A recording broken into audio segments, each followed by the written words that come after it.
Ahora vamos a ver si podemos comunicarnos con la profesora Valdés para que se venga con su columna. Tenemos que decir que sigue fresquita la tardecita noche de la ciudad de Buenos Aires, ha parado un poquito la lluvia.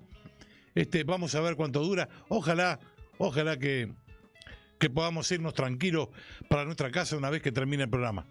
Guerra nos dice que ya estamos comunicados con nuestra compañera, la profesora Silvia Valdés. Muy buenas tardes, Silvia. Acá estamos esperando tu columna del día de hoy. Bueno, muy bien, muy bien.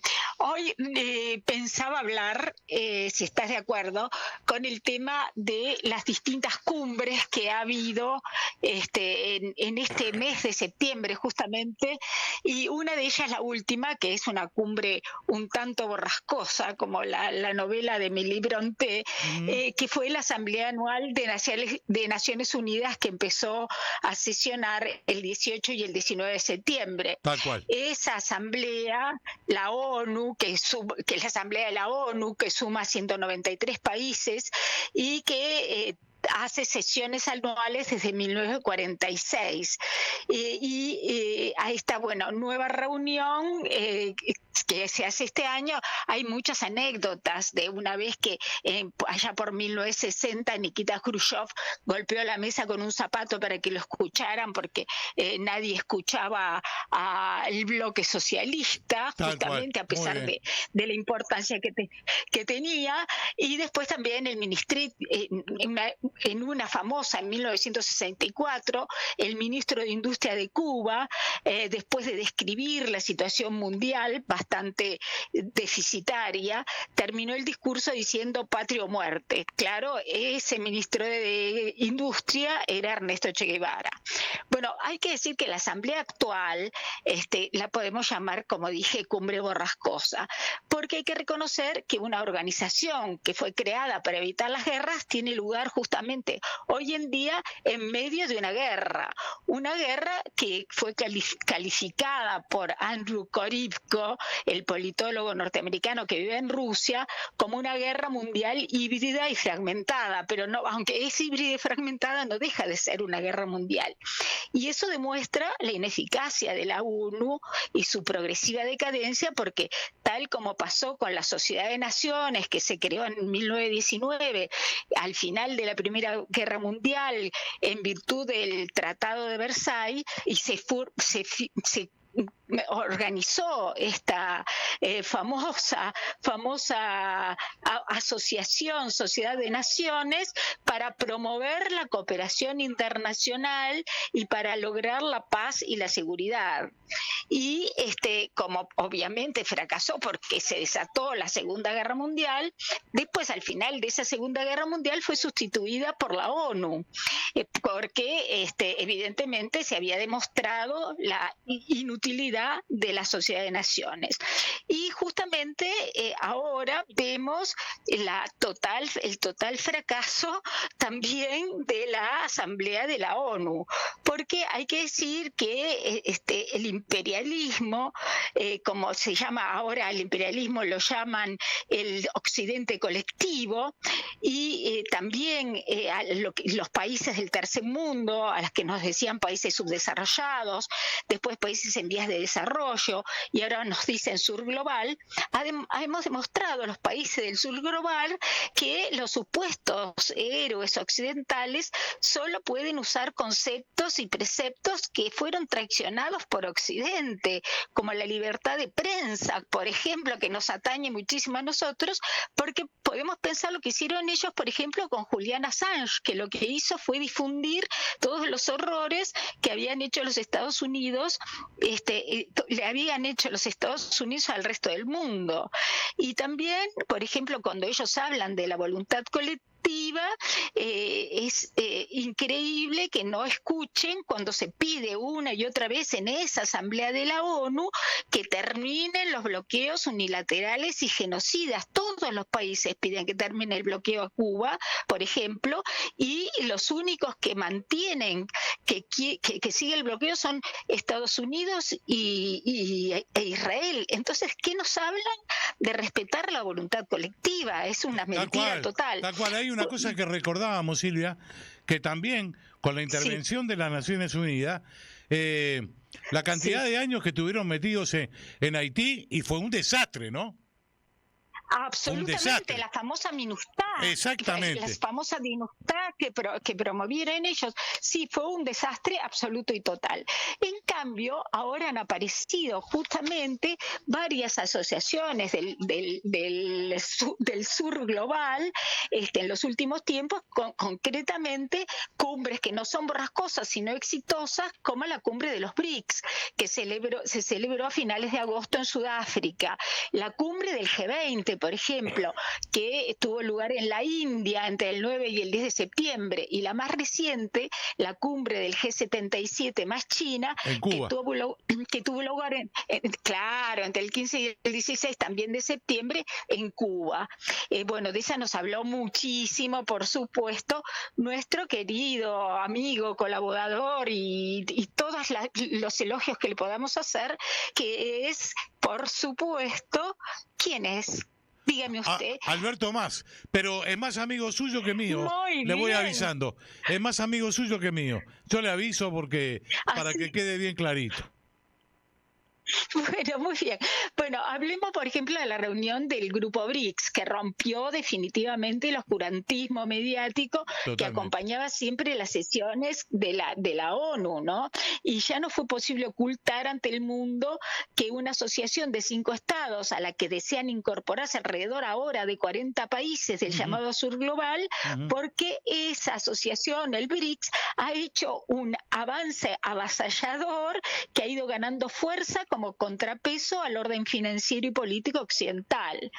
Y la gran demanda que hoy existe para unirse a ese bloque es una demostración de la influencia de esta nueva fuerza geopolítica que tiene todo el potencial para desafiar al sistema que lidera Occidente, ¿no?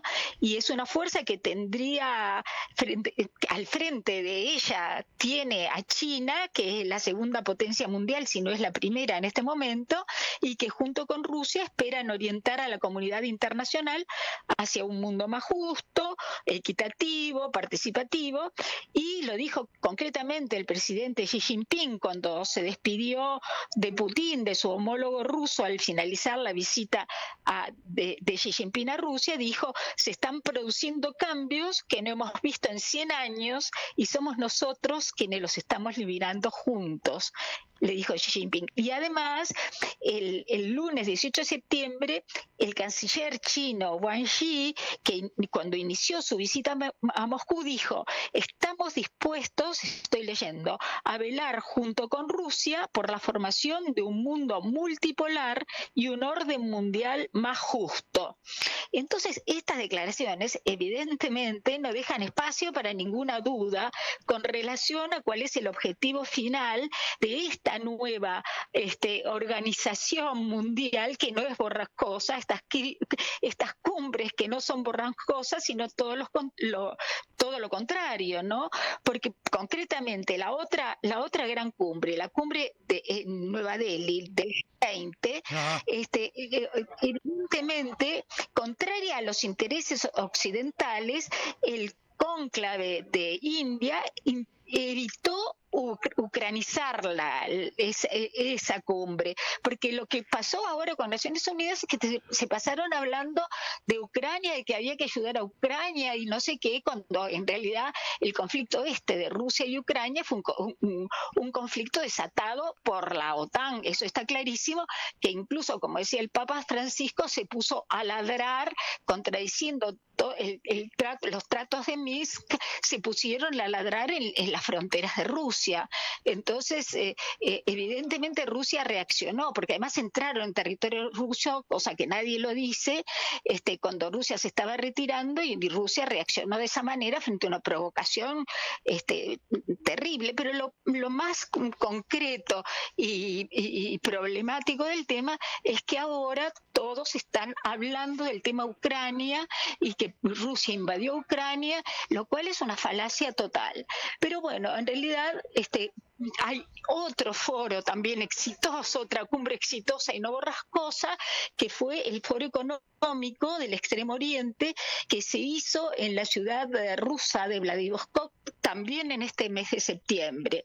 Y estos encuentros sí son importantes para el sur global, para nosotros, sobre todo porque refuerzan el papel que deben jugar los países en desarrollo en el ámbito económico mundial y además en la necesidad de que los países desarrollados cumplan las obligaciones financieras que además acordaron en Johannesburgo, en la cumbre del clima de Johannesburgo.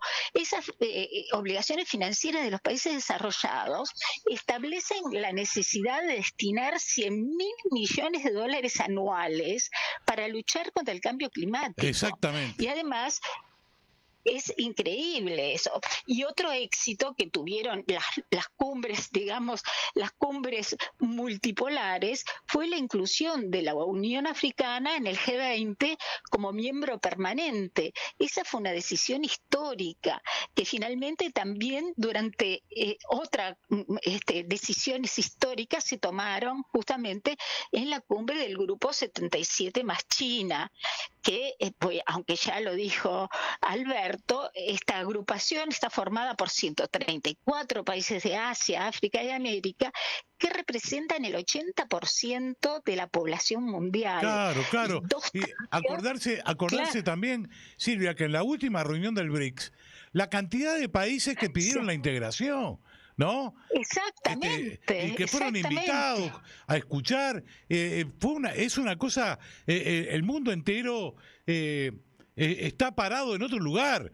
Se rompió la hegemonía de los Estados Unidos y sus cipayos, ¿no?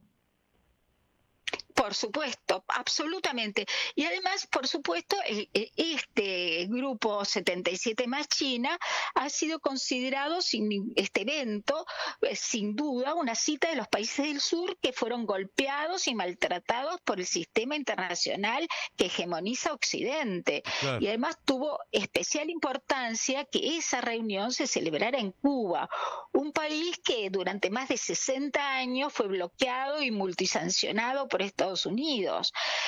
Además, evidentemente, bueno, Alberto más lo destacó millones de veces, las políticas de bloqueo, la injusticia del colonialismo, el empobrecimiento, las sanciones, la marginación, la explotación y todo el racismo, además, que Cuba ha sufrido en toda su historia a manos de Estados Unidos, ¿no? Claro. Bueno, entonces, un poco para terminar, así vistas en su conjunto, las reuniones cumbres de los 2 últimos meses mostraron una humanidad que parece trazar un rumbo distinto al que le ha tocado vivir en los últimos 80 años, y este rumbo indudablemente está marcado por el dominio, la imposición, el chantaje y la amenaza permanente que significa la hegemonía atlantista de Estados Unidos y Europa, que ahora justamente está cambiando. Ahora tenemos la posibilidad de un mundo multipolar al que tenemos que contribuir con todas nuestras energías. Muy bien. Bueno, eso Valdés, un poco. Le quiero decir algo antes de despedirla.